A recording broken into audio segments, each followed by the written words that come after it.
Ночь белой луны. Автор Велзи читает Кэтвилл. Глава 5. «Тэхион, дыши ровнее!» Наклоняясь ближе к Киму, шепчет Чимин, заметив, как того от вида приближающихся альф начинает слегка потрясывать. «Мы с тобой сильные и сможем немного потерпеть, что бы ни случилось. Успокаивай себя мыслью, что это ненадолго».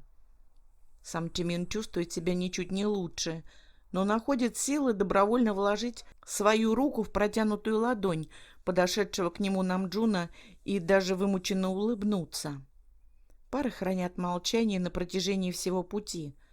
Они в сопровождении старших омег идут по уже знакомой людям лесной тропке, выходят на одну из улиц и направляются прямиком к поляне в самом центре общины, на которой их уже дожидаются все оборотни во главе с вожаком. Чимин внимательно рассматривает широкие купола натянутых шатров и длинные ряды столов, заставленные празднично украшенными блюдами и кувшинами с напитками. Обычаи оборотней не перестают изумлять Омегу. В родной деревне на свадьбах присутствуют исключительно родственники женихов. Это понятно и привычно для Чимина. Но его собственная свадьба, кажется, станет поводом для веселья всех подряд. День свадеб – самый главный праздник для всей общины, подтверждает догадки Омеги Намджун, замечая его недоумение. Все ритуалы были совершены заранее. Судьба на глазах у всех жителей благословила каждую из пар.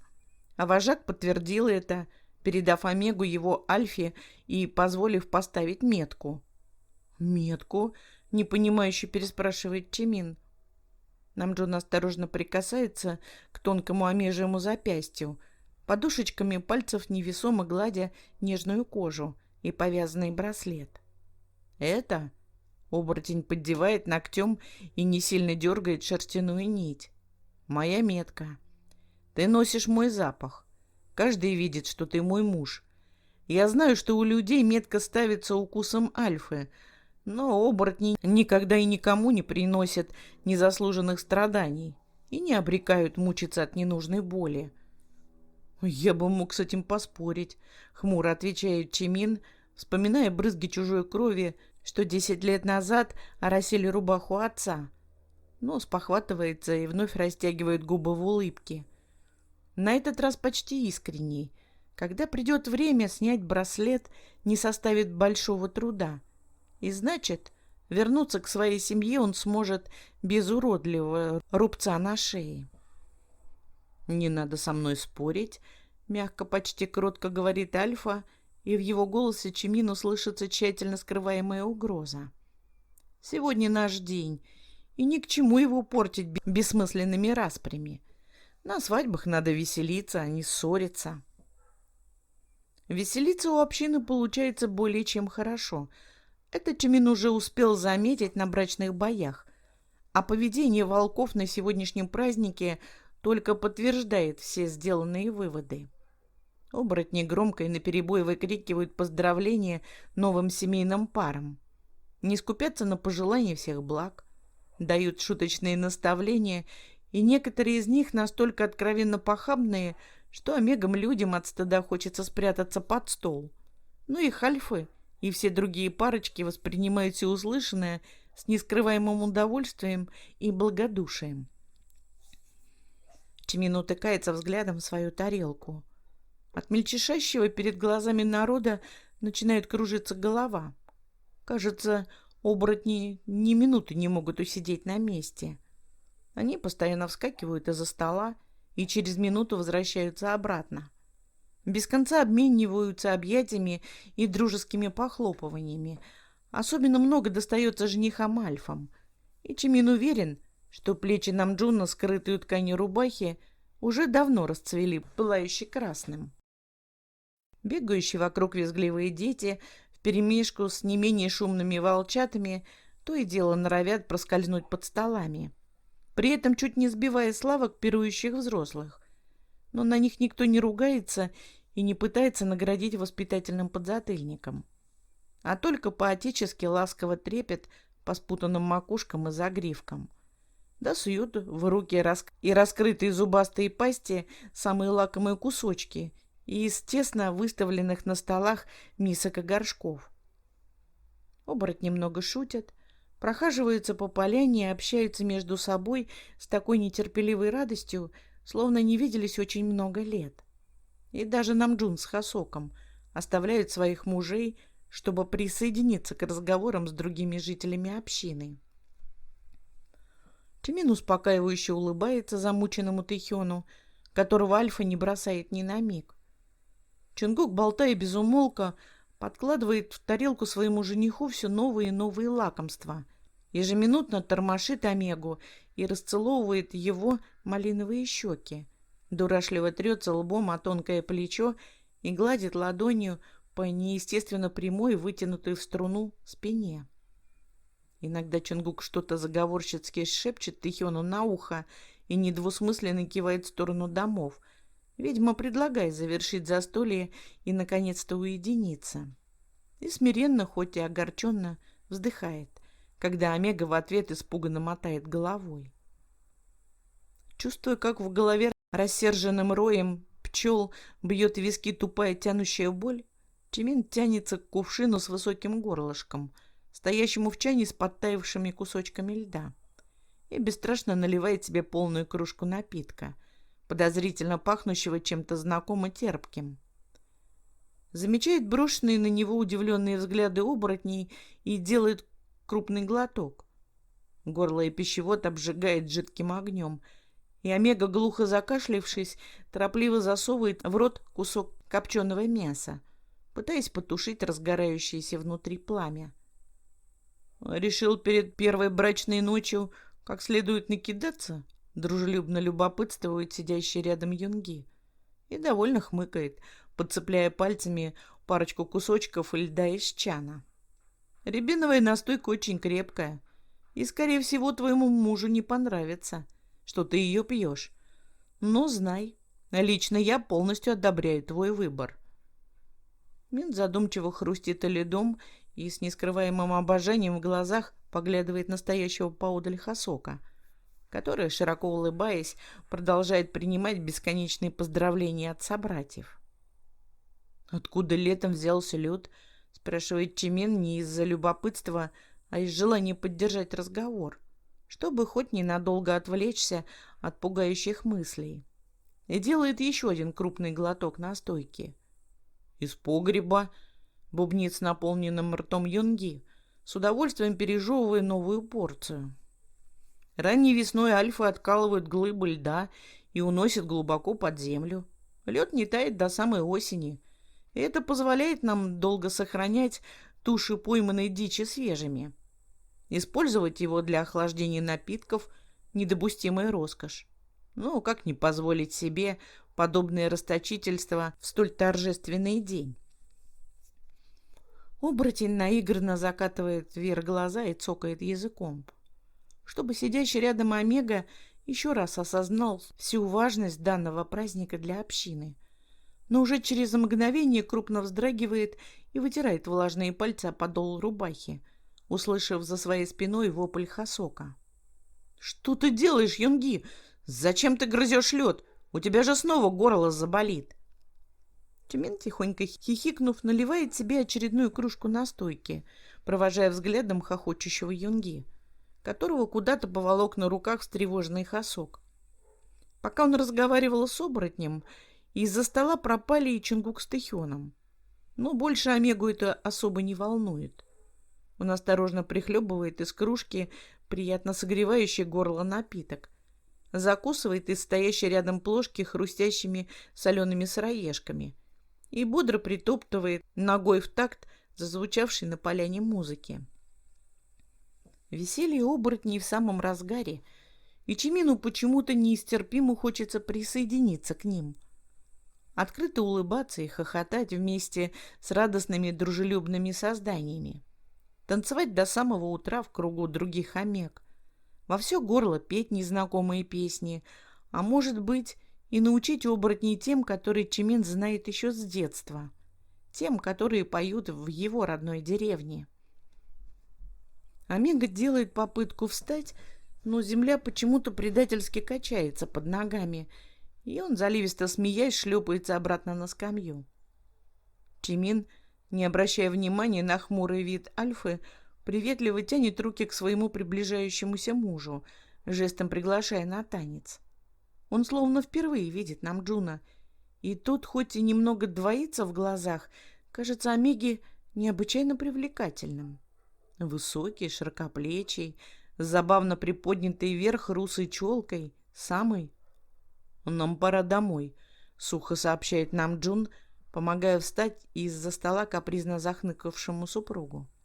«Я не хочу домой, я хочу танцевать», — ноет Чимин и тянется в сторону веселящейся толпы. Но Альфа, обнимая за талию, крепко прижимает к себе, не давая возможности вырваться или упасть. «Я хочу праздновать всю ночь». «Вот в спальне продолжим праздновать», — уводя в сторону дома, ласково успокаивает Омегу Намджун. И тот мгновенно замолкает и даже немного трезвеет, внезапно вспоминая, как лично для него должен окончиться этот праздник. «У тебя очень уютный дом», — с показным восхищением выдыхает Чимин, как только переступает порог жилища теперь уже законного мужа. Он лихорадочно скользит мутным взглядом по просторной комнате первого этажа, освещенной лишь белым светом тонкого месяца, и вздрагивает, когда Намджун бесшумно подходит сзади и укладывает свои ладони на его плечи. Надо срочно придумать тему для беседы с жарко дышащим в шею оборотнем, который явно рассчитывает на нечто большее, чем задушевные разговоры до самого утра. Чимин судорожно соображает, чем можно отвлечь зверя от блуждающих в его голове непристойных мыслей. Но излишки, выпитые им за праздничным столом рябиновой настойки, дают о себе знать не только вялостью и неловкостью движений тела, но и растерявшим остроту восприятия сознанием. Омега осторожно убирает чужие ладони и поворачивается к Намджуну, чтобы спросить, где можно умыть пылающее лицо или попросить кружку воды. Лучшей идеи, как непринужденно начать разговор, в голову Омеги не приходит, хоть он и осознает никчемность и глупость пока еще не озвученных фраз.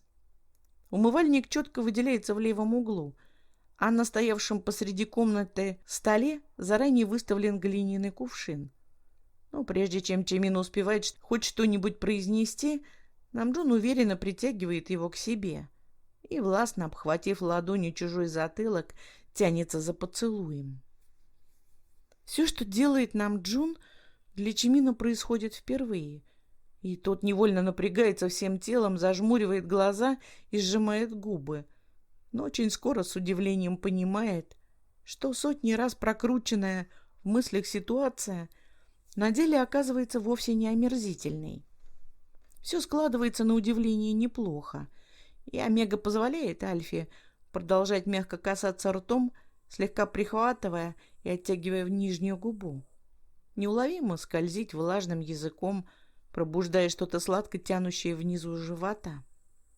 В Альфе хочется утонуть, почувствовать его вкус, позволяет целовать глубже и сильнее, и Омега несдержанно всхлипывает, прося большего и незамедлительно это получая. Чимину это действительно нравится. Рваное дыхание Альфы и его язык, скользящий по губам и во рту. Нравятся крепкие объятия, в которых Омега чувствует себя маленьким, беспомощным, но защищенным. Нравится, как чужая горячая ладонь соскальзывает с затылка и медленно движется вниз по спине, через тонкую ткань рубахи, согревая озябшую от ночной прохлады кожу. А вот когда пальцы Альфы сжимают до боли ягодицы, и он сам толкается бедрами вперед, нетерпеливо потираясь пахом, Чимину совсем не нравится.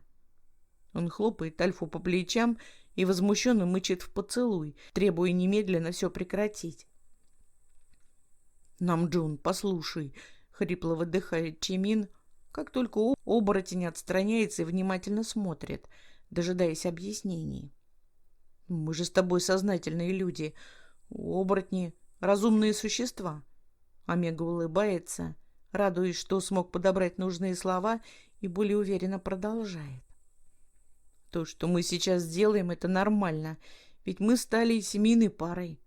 Но не пора ли нам остановиться, пока мы не совершили много чего лишнего? Мы с тобой друг друга видим всего лишь второй раз и должны понимать, что не стоит торопить события. Конечно, занятия любовью являются очень важной составляющей супружеской жизни, но это все у нас тоже будет, попозже, через несколько месяцев или, может быть, даже год. Мы получше узнаем друг друга и вообще, так будет правильно. Ты же со мной согласен? Омега с мольбой глядит в глаза оборотня, рассчитывая увидеть в чужом невозмутимом взгляде хоть каплю рассудительности, и непонимающе хлопает ресницами, услышав короткое «нет». У Тимина словно выбивает землю из-под ног, и он с силой сжимает в пальцах ворот рубашки оборотня, не сразу осознавая, что его подхватили сильные руки. От выпитого алкоголя и покрывающих его шею опьяняющих поцелуев комната плывет перед глазами, и Омега сам не понимает, как оказывается лежащим на широкой постели. Намджун рывком стягивает через голову рубаху и разрывает одежду, отбрасывая прочь лоскуты мешающейся ткани, но почти протрезвевшим от ужаса мужа. Тимин возмущенно кричит, когда на него наваливается тяжелое горячее тело, и пытается увернуться от новых ласк. Губы Альфы везде, жарко покрывает лицо поцелуями, исследует шею, ключицы, и Омега пытается остановить Намджуна. Он, ломая ногти, царапает спину Альфы и со всей силы впивается зубами в чужое плечо. Но когда отстраняется, видит на плотной коже оборотня лишь едва заметные побелевшие вмятинки от укуса. «Почему ты пытаешься сделать мне больно?» Чуть склонив право голову, удивленно спрашивает Намджун. «Потому что я не хочу, чтобы это сделал мне ты». «Глупый». Альфа обманчиво расслабленно улыбается, одной рукой стягивая из себя штаны. «Я не собираюсь причинять тебе боль. Наоборот, я постараюсь сделать очень приятно». Но Тимину неприятно. Ему больше не нравятся поцелуи и успокаивающее поглаживание шершавых ладоней. Ему противно касание языка по коже и усилившийся запах оборотня, в котором ощущается вонь мокрой шерсти. Ему омерзителен сам Намджун, который по-хозяйски закидывает себе на плечи ноги Тимина и ведет влажными губами по чувствительной коже его бедра, спускаясь все ниже к паху. И Омега стыдливо прикрывает ладонями свой налившийся кровью, когда тот жалобно дергается от горячего дыхания Альфы. «У тебя еще ни разу не было течки», — понимающе говорит Намджун, вглядываясь в залитое краской лицо Омеги. «Иначе ты не стал бы так сильно бояться собственного возбуждения. Пожалуйста, разреши мне показать, как прекрасно бывает страсть». Альфа с силой убирает от паха ладони Омеги, которыми тот сразу же закрывает свое пунцовое лицо, понимая, что сопротивляться бесполезно. Оборотень осторожно касается губами нежной омежьей кожи чуть ниже пупка, довольно улыбается, ощущая, как по телу Тимина проходит волна дрожи, и осторожно продвигается ниже, соскальзывая языком с живота на плотно прижатый к нему небольшой. Эта ночь кажется Омеге бесконечной. Тимину не удается выбраться к Тэйхёну. Тот неожиданно приходит сам, и от его непривычно безрадостного вида Паку становится даже хуже, чем было ночью. В постели с Намджуном можно было пытаться драться, вырываться и не сдерживать отчаянных воплей. Показывать истинные эмоции и без того разбитому Киму нельзя. Это было ужасно. Тэйхён начинает разговор лишь после второй выпитой в тягостной тишине кружки травяного чая. «Ну, кажется, тебе пришлось еще хуже». Тимин в ответ лишь машет рукой, тем самым показывая не заострять на его помятом виде внимание. а сам быстро опускает заранее закатанные для удобства рукава рубахи, чтобы прикрыть тканью испещренную длинными ссадинами и местами темнеющую кожу предплечий. «Мне было больно», — жалобно тянет Ким. «Не так больно, как когда пинают ногами, но все же очень ощутимо. А еще мне было безумно страшно и стыдно. Мне постоянно казалось, что, открываясь, скрипит входная дверь, и вся семья Чонгука будет стоять у нашей постели, наблюдая, как он меня...» Тэхён внезапно замолкает и прячет в ладонях вмиг раскрасневшееся лицо. «Чимин, если бы ты только знал, что он со мной делал. Не сразу, конечно. Сначала он просто брал меня. И это было легко вытерпеть. Я просто лежал, думал о том, что рано или поздно мы снова станем свободными, и поэтому можно недолго потерпеть. Но потом, когда Чонгук удовлетворил свою похоть, он заметил, что я не получил ни малейшего удовольствия и пытался сделать мне приятно. Лучше бы он этого не делал. Чимин, он вытворял такие непотребства с моим телом, руками, губами и языком. Я раньше даже не слышал, что так вообще можно. И этот кошмар длился так долго, невыносимо долго. Он брал меня, потом старался грязно ласкать, потом снова брал, и так до бесконечности. Мне было невероятно стыдно. Казалось, что Чонгука слышала вся община, и каждый из оборотней будет при встрече осуждающий тыкать в меня пальцем, зная, что я разрешал Альфе делать с собой. Честное слово, я с трудом сдерживал слезы и мечтал побыстрее дожить до утра, чтобы утопиться в первом попавшемся водоеме. Тэхён трет ладонями лицо и несколько раз глубоко вздыхает, чтобы выровнять плаксиво задрожавший голос. Чонгук успокоился через несколько часов, как будто мгновенно перевоплотился из похотливого зверя в заботливого Альфу. Помог мне стереть с тела мокрым полотенцем все следы первой брачной ночи, а потом крепко обнял и долго утешал меня. Он мне шептал, что я самый лучший на свете Омега, самый послушный и замечательный. Благодарил за доставленное ему удовольствие и обещал, что будет еще лучше стараться, чтобы мне тоже было хорошо. Чимин, ты не думай, что я наивный дурачок и растекся лужей от его слов, но в тот момент, когда Чонгук просто разговаривал со мной, восхищался и гладил по волосам, мне было и правда очень даже неплохо. Я так не думаю, Тэхён, успокаивает распережавшегося Омегу Чимин и нервно хмыкает. Я понимаю, о чем ты сейчас говоришь. Я многое узнал этой ночью. Тэхён кривит в невеселой ухмылке губы и нервно передергивает плечами. Помимо того, что в постели альфа-оборотни жуткие извращенцы с ненормальными сексуальными аппетитами, Чонгук рассказал, что мы будем жить в доме его папы, потому что отец был охотником и погиб несколько лет назад. И теперь мой муж старший альфа в семье и не может их бросить. На самом деле Чонгук по меркам оборотней еще слишком молод, чтобы заводить свою семью. Но он не смог удержаться, когда увидел меня и решил поучаствовать в битве. Папа не стал ругать его за этот поступок и даже наоборот, забрал всех остальных детей и ушел с ними погостить в ближайшее время у каких-то родственников, чтобы не мешать нам привыкать друг к другу. Те 4 волчат, о которых рассказывал Юнги, это младшие братья Чонгука. 3 альфы и 1 омега.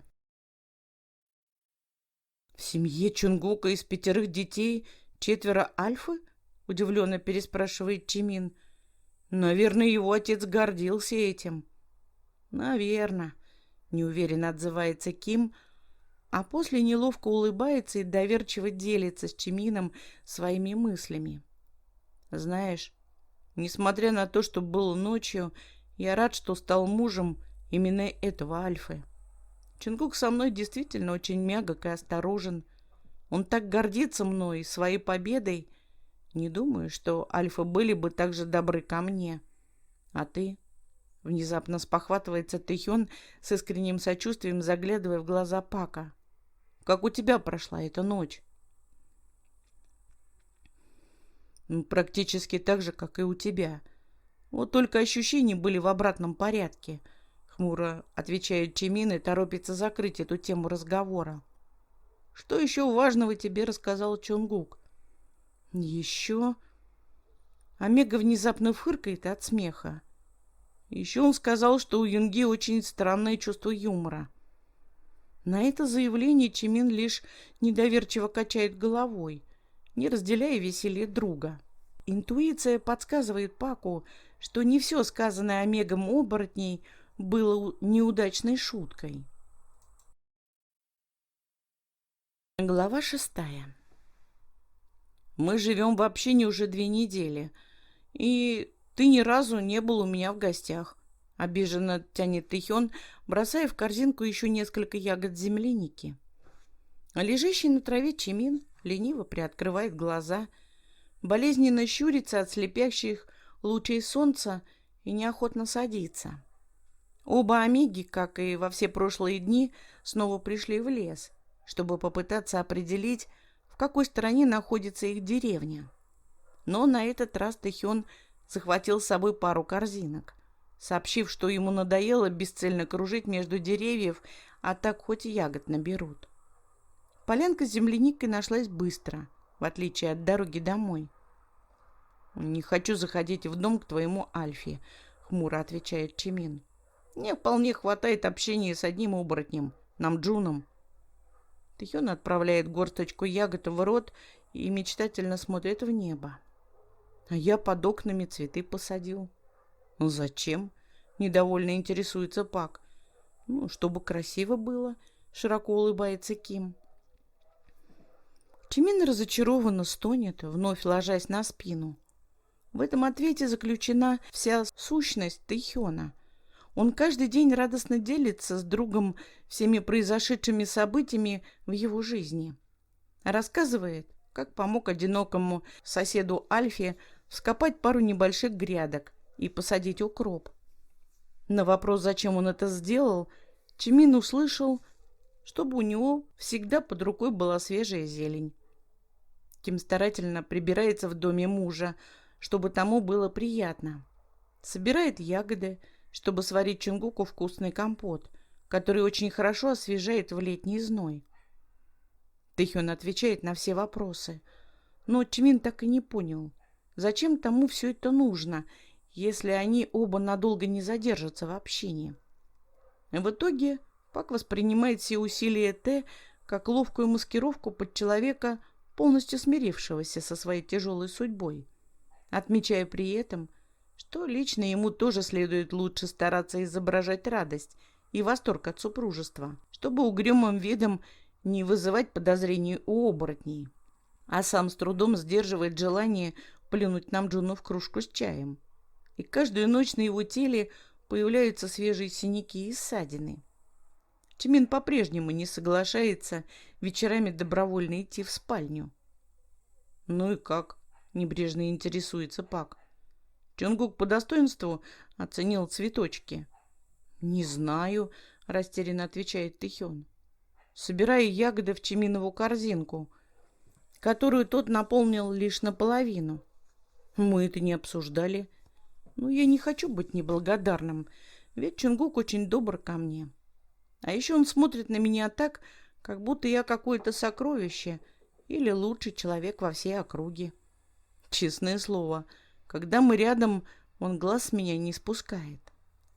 Чимин грустно хмыкает, вспоминая, что Намджун тоже любит на него попялиться.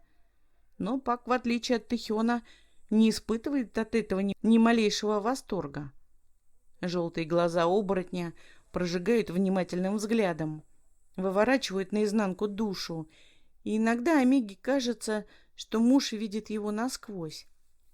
Цепкие, остроколкие, чутко замечающие каждый жест. Альфа словно умеет читать чужие мысли, при этом не выдавая своих истинных эмоций. В глазах Намджуна Чимин видит лишь незыблемое спокойствие, нарушаемое редкими вспыхнувшими и мгновенно угасшими искрами, мимолетного интереса. «Наверное, Чонгук действительно меня очень ценит», — неловко улыбается Тэхён. «Не каждому Альфе удается победить в брачных боях и завести свою семью, а у него это получилось. Он действительно гордится мной, и мне не хочется его разочаровывать». «Он гордится не тобой, а своей победой», — резко обрывает чужие рассуждения Чимин. «Он всей общине продемонстрировал свою силу, стал одним из лучших. А то, что вы потом поженились, это просто приятное дополнение к триумфу. Ты ценный приз, Тэхён, и не более того. Впрочем, я тоже». «Зря ты так думаешь», — тихо говорит Ким, огорченный услышанным. «Если бы ты, как и я, не избегал общения с оборотнями и больше гулял по поселению, то смог бы убедиться, что Альфа очень бережно относится к омегам, не только к своим мужьям, а вообще ко всем». «Ты правда так считаешь?» — со злой насмешкой спрашивает Чимин. «Тогда ответь мне на один вопрос. Почему, если альфы так трепетно относятся к омегам, последних вообще незначительно меньше? Куда они деваются? Почему омег не хватает настолько, что оборотни вынуждены рвать друг у друга на брачных боях, чтобы заполучить себе пару?» «Не знаю», — ошеломленно шепчет Тэхён.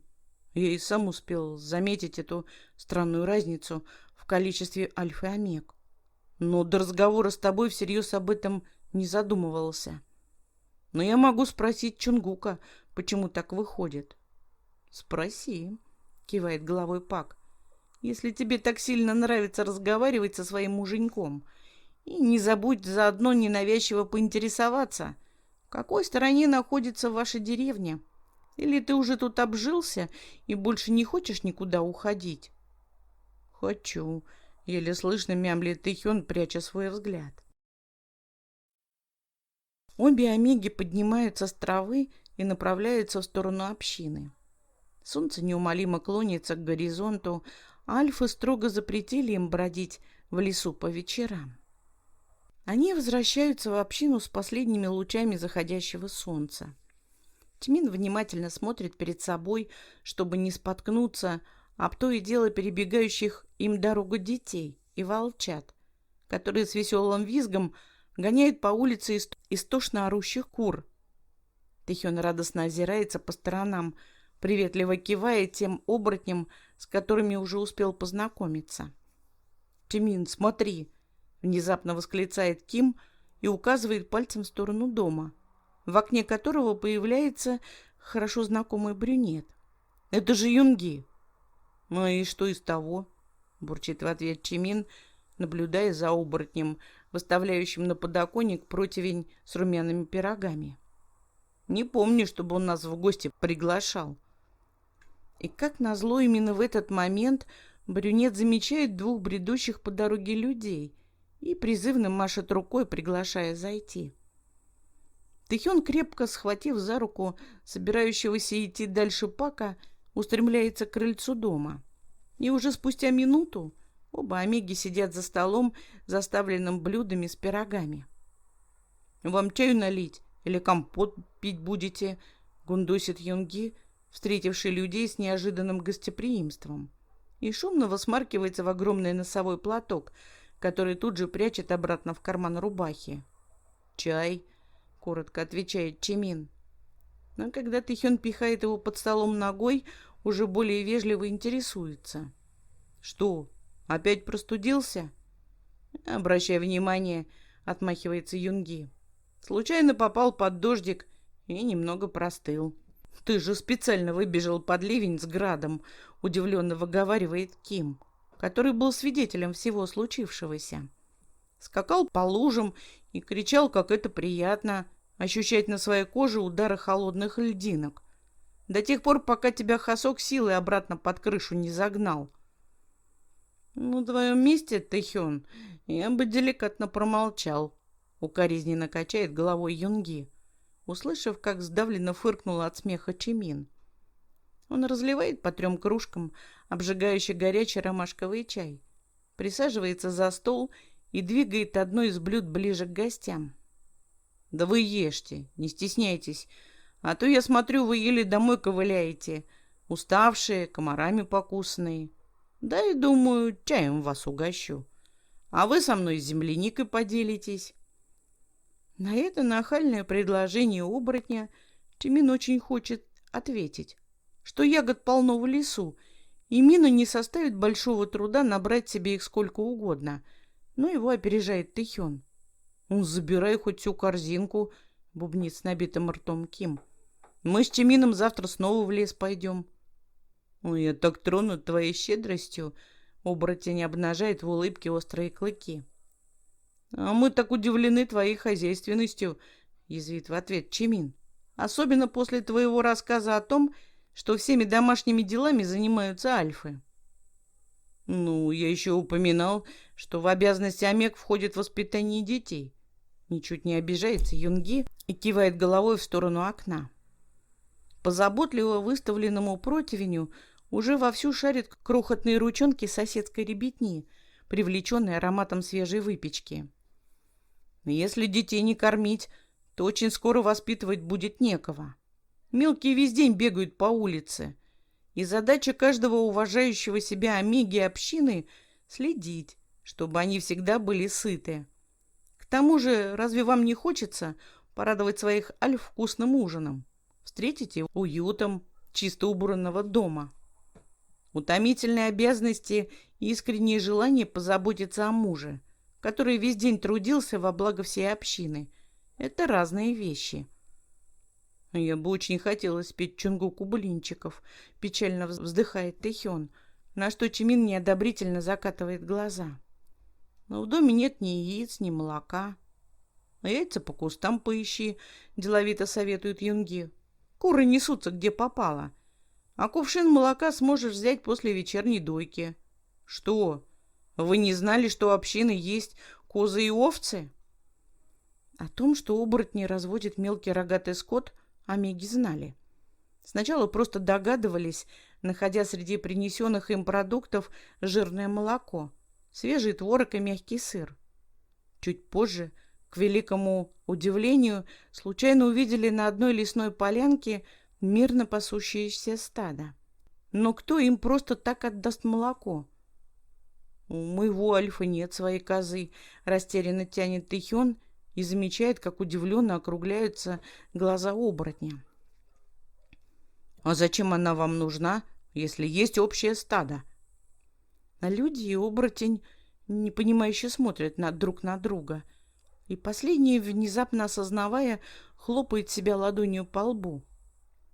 «Так вы ничего не знаете о нашей, а теперь уже и вашей жизни. Сейчас я вам расскажу. Постараюсь больше не шутить», — торопливо добавляет Юнги, увидев подозрительный взгляд Чимина. «Все, что есть в общине, животные, птицы, добытые дичи, урожай с полей, общие. Все альфы усиленно работают, охотятся, валят лес, ухаживают за животными и растениями. Омеги следят за порядком в общине и собственном доме, но при этом мы всегда помогаем друг другу. Все вместе собираем урожай, а охотники участвуют также и в строительстве домов для новых семей». «То есть я могу взять все, что мне нужно, и ни у кого не спрашивать разрешения?» — не верит в услышанное Тэхён, получая в ответ утвердительный кивок Юнги. «А как вы делите пищу, когда ее не хватает на всю общину?» — интересуется Чимин. «Вот не помню, чтобы такое случалось», — на мгновение задумавшись, отвечает Юнги и поясняет. «Дело в том, что у оборотней рождается очень много альф. Примерно раза в 2, а то и в 3 больше, чем омег. У нас очень много работников, а вот омега детей совсем немного, и поэтому община никогда и ни в чем не нуждается. Я так понимаю, что у людей все совсем по-другому». Тэхён согласно кивает головой, сбивчиво рассказывая о жизни в деревне людей. И Чимин мрачно хмыкает. «Хорошо быть щедрыми и кичиться благополучием, если вокруг полно работников, готовых пахать на чужие семьи и кормить чужих детей. А семьи людей, где один альфа трудится на своего омегу и потомство, такого позволить не могут. Конечно, в лесах полно дичи, но сама она на обеденный стол не идет. Ее еще поймать нужно. И поэтому пусть Тэхён не жалуется оборотню на то, какая тяжелая у него была судьба. Бедняга. Юнги сочувствующе похлопывает Кима по плечу. Не переживай, больше ты не будешь голодать. Когда мы допьем чай, можем вместе сходить за всем необходимым. И ты приготовишь мужу вкусный ужин, чтобы отблагодарить его за любовь и заботу. При напоминании о любви Чонгука Тэхён бледнеет и нервно сглатывает застрявший в горле ком. Чимин тоже брезгливо передергивает плечами. За окном постепенно сгущаются сумерки, и оба омеги прекрасно знают, что им стоит ожидать очередной ночью. А ты? Юнги, не замечая перемены в настроении людей, пытается заглянуть в глаза Пака. Разве ты не хочешь позаботиться о своем Альфе? Тебе выпала большая честь стать мужем Намджуна. Многие омеги общины мечтали, чтобы он вышел к алтарю за ними. И чем же так хорош Намджун? С вызовом интересуется Чимин. А ты не знаешь, хохочет Юнги. Твой муж — главный охотник. Он второй по значимости оборотень в общине, и выше него только вожак. Собственно, Намджун сейчас выполняет одну из его обязанностей. Ведет на охоте стаю волков. Вожак больше не охотится, потому что слишком стар, озвучивает свои предположения Тэхён, и, получив утвердительный ответ, изумленно продолжает. Так значит, Намджун станет следующим вожаком? Этого никто не знает. Юнги недовольно морщится, трет пальцами нахмуренный лоб и резко меняет тему разговора, снова становясь привычно насмешливым. Но в любом случае заботиться о Намджуне надо с особым трепетом, потому что он самый сильный в стае, и именно от него зависит, насколько будут забиты дичью наши погреба. Идемте, а то альфы скоро вернутся. Все трое омег встают из-за стола и направляются к выходу. Снисходительно улыбающийся Юнги, восторженно повизгивающий всякую ерунду Тэхён и угрюмый Чимин, который не может ответить на вопрос, что так сильно его расстроило. Навязанная обязанность заботиться о Намджуне или то, что его альфа в прошлом был предметом воздыхания многих омег. А может, и не только в прошлом. Хорошо жить и вести общее хозяйство, когда работников больше, чем голодных ртов, мрачно размышляет Чимин, подходя к своему дому. Запасы оборотней поражают своим количеством даже выросшего в достатке омегу. Холодные погреба забиты тушами вепрей и оленей, возвышающиеся огромные амбары, которые, по словам Юнги, уже осенью будут доверху заполнены рожью и пшеницей. Построенная неподалеку мельница заставлена мешками с мукой. И это Чимин еще не берет в расчет леса, наполненные ягодами и грибами, поля и сады, где созревают овощи и фрукты, и кишащую рыбой реку. Тревожная мысль, что рано или поздно он вместе с Тэхёном будет съеден, забывается навсегда. Если оборотни и будут голодать, то это случится очень нескоро. Чимин ставит на скамью крыльца две тяжелые корзины. Одна заполнена земляникой, в другой — продукты, которые Омега выбрал, чтобы приготовить ужин, тем самым проявляя к оборотню свою заботу и не вызывать ненужных подозрений. Омега несколько раз широко взмахивает руками, пытаясь стряхнуть налипшую усталость, но внезапно замирает, услышав за своей спиной тяжелую поступь лап. К дому медленно приближается огромный волк, и от его величия и исходящей силы у Омеги перехватывает дыхание. Очень давно у семьи Пак была собака, здоровая и на редкость дурашливая псина, любимец маленького Омежки и постоянный сопровождающий отца, когда тот уходил на охоту. На охоте пес и погиб, и Чимин долго проливал слезы, вспоминая своего любимого друга. В воспоминаниях Омеги он навсегда остался воплощением храбрости и мощи, но замерший неподалеку зверь превосходит пса по всем параметрам. Чимин, не пытаясь скрыть своего восторга, разглядывает волка. Его мудрые желтые глаза и чуть влажный черный нос, его широкую грудь и мощные лапы, ровную спину и длинный пушистый хвост. «Нам Джун?» — неверяще шепчет Омега, и зверь, откликаясь на свое имя, делает несколько шагов вперед и осторожно утыкается лбом в доверчиво протянутую ладонь. Он довольно прищуривается, когда пухлые омежьи пальцы зарываются в густую шерсть шеи, ласково гладят по голове и тормошат уши, осторожно касаются морды. Чимин опускается перед волком на корточки и снизу вверх восхищенно смотрит в искрящиеся радостью глаза. «Теперь я понимаю, почему многие омеги хотели быть с тобой. Ты действительно красавец», — открыто улыбается Чимин и тут же от досады прикусывает нижнюю губу. Дедушка рассказывал, что оборотни в обличье зверя перестают понимать человеческую речь и общаются между собой на языке волков. Но Омега, вспоминая, как многое из услышанного в родной деревне оказалось лишь людскими домыслами и слухами, решает проверить это сам. Нам Джун. Чимин обхватывает ладонями тяжелую голову зверя и пытается посмотреть ему в глаза. «Ты же не понял, что я тебе сейчас сказал?»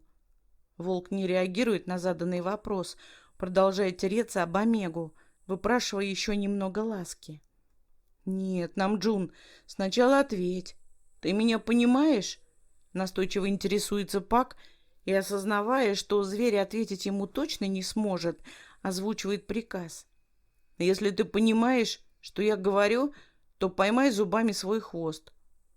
Волк удивленно моргает и чуть склоняет голову вправо, но уже через мгновение снова тянется к омежьим ладоням и тихонько поскуливает, когда Чимин возобновляет прерванные поглаживания. «Я так и думал, что ни хрена ты не понимаешь», — выдыхает с облегчением Пак, размышляя, что меньше всего на свете хотел бы, чтобы Намджун услышал, что он назвал его красавцем. Они долго не заходят в дом. Сидящий на ступенях крыльца уязвимый Омега и могучий зверь, преданно жмущийся к его ногам и жадно подставляющийся под касание его рук. Лишь когда угасает последний луч солнца и начинают сгущаться сумерки, Чимин нехотя поднимается на ноги. Он с тоской глядит на зверя, искренне сожалея, что тот не будет оставаться в подобном обличии навсегда, и, тяжело вздохнув, толкает дверь. Зашедший следом Альфа тихо подходит со спины к замершему у окна Омеги, нетерпеливо протягивает руки и крепче прижимает его к своей груди, склоняет голову, прикасаясь губами к открытой коже шеи. «Отпусти! Не трогай меня!» Начинает привычно отбиваться Чимин, когда Намджун подхватывает его на руки и уносит в спальню.